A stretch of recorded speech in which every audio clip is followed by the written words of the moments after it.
ಇವತ್ತಿನ ವಿಡಿಯೋದಲ್ಲಿ ಇಂಗ್ಲೀಷ್ನ ವಿ ಮತ್ತು ಡಬ್ಲ್ಯೂ ಪದಗಳನ್ನು ಬರೆಯುವಾಗ ಯಾವಾಗ ವಿ ಬರೀಬೇಕು ಹಾಗೆ ಯಾವಾಗ ಡಬ್ಲ್ಯೂ ಬರೀಬೇಕು ಅಂತೇಳಿ ನಮ್ಮ ಯೂಟ್ಯೂಬ್ ಚಾನಲ್ನ ಸಬ್ಸ್ಕ್ರೈಬರ್ ಒಬ್ಬ ವಿದ್ಯಾರ್ಥಿ ಕೇಳ್ತಾ ಇದ್ದಾರೆ.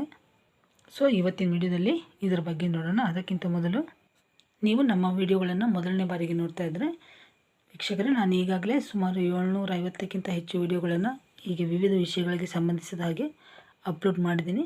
ನಿಮಗೆ ಆಸಕ್ತಿ ಇದ್ದರೆ ಡಿಸ್ಕ್ರಿಪ್ಷನ್ ನೋಡಿ, ಹಾಗೆ ಬೇರೆ ಬೇರೆ ಪ್ಲೇಲಿಸ್ಟ್ ಇದೆ, ಆಸಕ್ತಿ ಇರುವವರು ನೋಡಿ.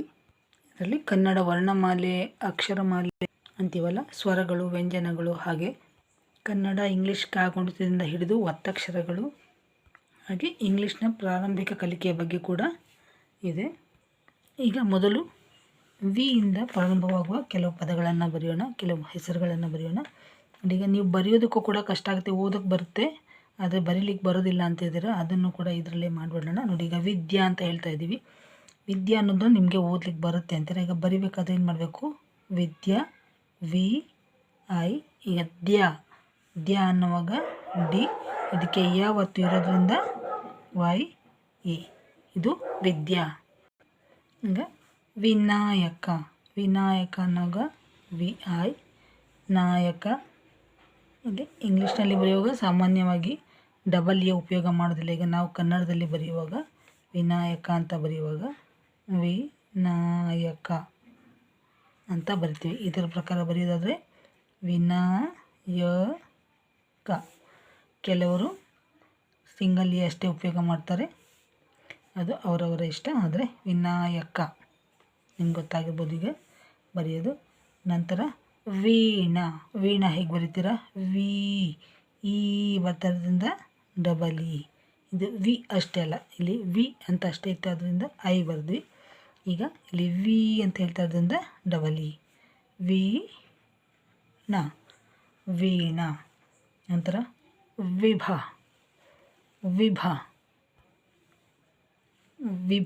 ವಿ ಭಾಗ ಯಾವ್ದು ಬರಿತೀರಾ? ಇದು ಕೂಡ ಅಲ್ಪಪ್ರಾಣ ಮತ್ತು ಮಹಾಪ್ರಾಣ ವ್ಯತ್ಯಾಸ ಆಗುತ್ತೆ ಅಂತ ಇದ್ದರೆ, ಅದು ಇದು ಈಗ ಮಹಾಪ್ರಾಣ.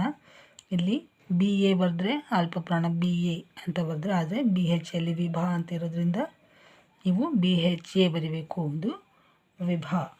ಈಗ ನಂತರ ವಿನಯ್ ವಿ ಐ, ವಿ ನಾಗೆ ಎನ್ ಎ, ಯಾಗೆ ವೈ. ಇದು ವಿನಯ್ ಅಷ್ಟೇ ಬರೆದ್ರೆ ವೈ ಬರೀಬೇಕು, ವಿನಯ ಅಂತ ಬರೆದ್ರೆ ಎ, ವಿನಯ. ನಂತರ ವಿನುತ ವಿ ಐ, ನು ಅಂತ ಹೇಳುವಾಗ ಎನ್, ಇದು ನಾಗೆ ಉ ಉಚ್ಚಾರ ಬರ್ತದ್ರಿಂದ ಯು, ವಿನು ತ, T H A, Vinuta. Varudhini ರು ಆರ್ ಯು ಧಿ ಡಿ ಹೆಚ್ ಐ, ಇದು ಕೂಡ ಮಹಾಪ್ರಾಣ. ಡಿ ಐ ಬಂದರೆ ಡಿ, ಹೆಚ್ ಬಂದರೆ ಢಿ, ವರು ಧಿ. ಧಿ ಢ ಮತ್ತು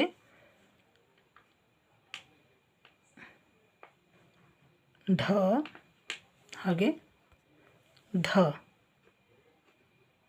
ಎರಡಕ್ಕೂ ಡಿ ಹೆಚ್ ಅನ್ನು ಉಪಯೋಗ ಮಾಡ್ತೀವಿ, ಅದರಿಂದ ಇದು ವರುಧಿನಿ.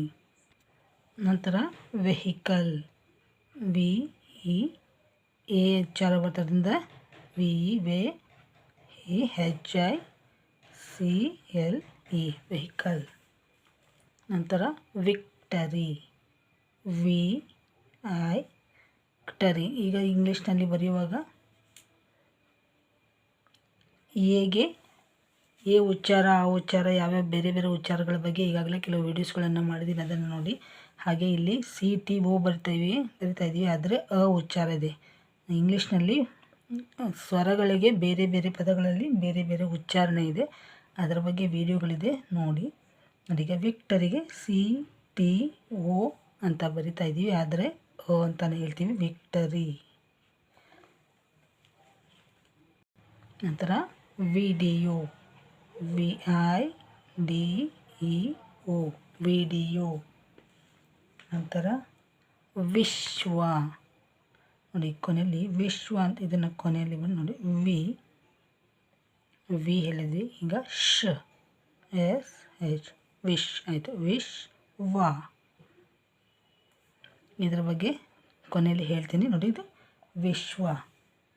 ನಂತರ ವೇದಾಂತ್. ವೇ ದಾ ಅಂತ ಬಂದಿದೆ ಇಲ್ಲಿ ಎನ್. ವೇದಾಂತ್ ಅಷ್ಟೇ ಬರೆದ್ರೆ TH. ವೇದಾಂತ ಅಂತ ಬರೆದ್ರೆ ಇ. ಇದಿಷ್ಟು ಕೆಲವು ಪದಗಳು ವಿ ಅಕ್ಷರದ ಪದಗಳನ್ನು ಬರೆದ್ವಿ. ಈಗ W. ವಾಚ್. ವಾಚ್.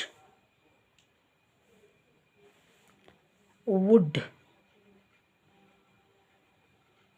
ಇಲ್ಲಿ ಡಬಲ್ ಓ ಇದೆ, ಆದರೆ ಇಲ್ಲಿ ಉಚ್ಚಾರ ವುಡ್ ಬರುತ್ತೆ, ಹೂ ಬರುತ್ತೆ. ಅದ್ರ ಬಗ್ಗೆ ಕೂಡ ವಿಡಿಯೋಸ್ ಇದೆ ನೋಡಿ.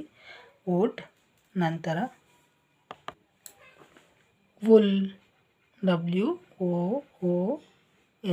ವುಲ್. ವಿಂಡೋ.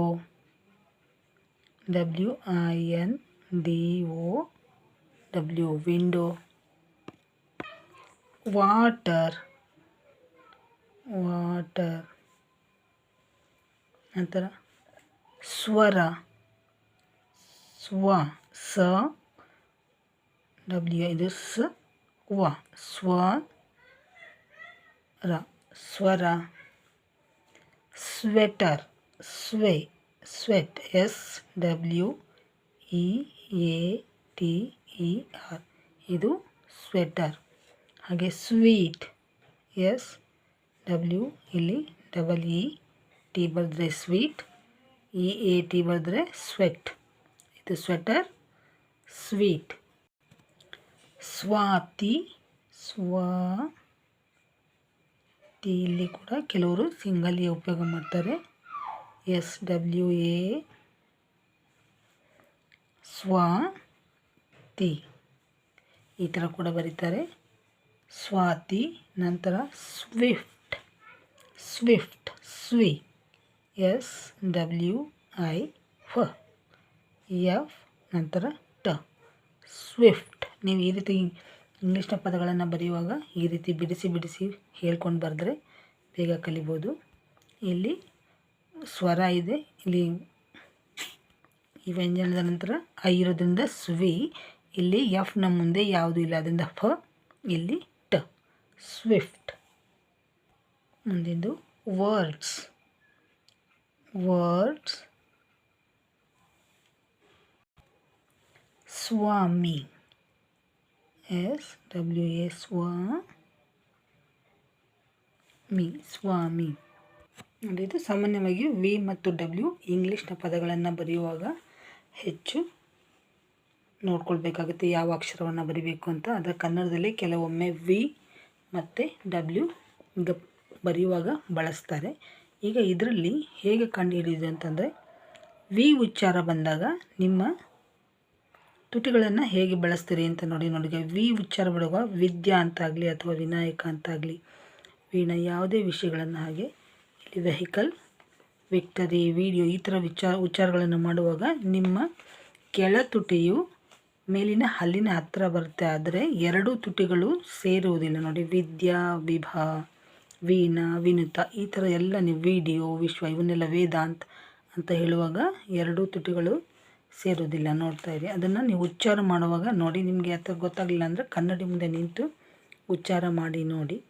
ಹಾಗೆ ಇಲ್ಲಿ W ಉಚ್ಚಾರ ಬಂದಾಗ ಎರಡೂ ತುಟಿಗಳು ಮುಂದೆ ಬಂದಿರುತ್ತೆ ನೋಡಿ. ಈಗ ವಾಚ್ ಅಂತ ಹೇಳುವಾಗ ನೀವು ಉಚ್ಚಾರ ಮಾಡುವುದನ್ನು ನೋಡಿ. Watch, wood, wool, window, water, ಸ್ವರ, sweater, sweet, Swati, swift, words, swami, ಈ ಥರ ಎಲ್ಲ ಓದುವಾಗ ನೋಡಿ ತುಟಿಗಳು ಮುಂದೆ ಬಂದಿರುತ್ತೆ. ಎರಡೂ ತುಟಿಗಳು ಮುಂದೆ ಬಂದು ಆಕಾರ ಗೋಲಾಕಾರವಾಗುತ್ತೆ. ಅದನ್ನು ಗಮನಿಸಿ.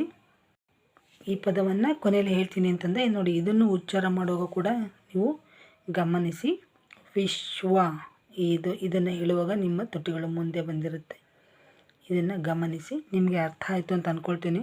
ಹಾಗೆ ಈ ವಿಡಿಯೋ ಉಪಯೋಗ ಆಗುತ್ತೆ ಅಂತ ಅಂದ್ಕೊಂಡಿದ್ದೀನಿ. ಮತ್ತು ಮುಂದಿನ ವಿಡಿಯೋದಲ್ಲಿ ಮತ್ತೊಂದು ವಿಷಯದ ಬಗ್ಗೆ ನೋಡೋಣ, ಒತ್ತಕ್ಷರಗಳ ಬಗ್ಗೆ. ಅಲ್ಲಿವರೆಗೂ ಎಲ್ಲರಿಗೂ ಧನ್ಯವಾದಗಳು ಮತ್ತು ನಮಸ್ಕಾರ.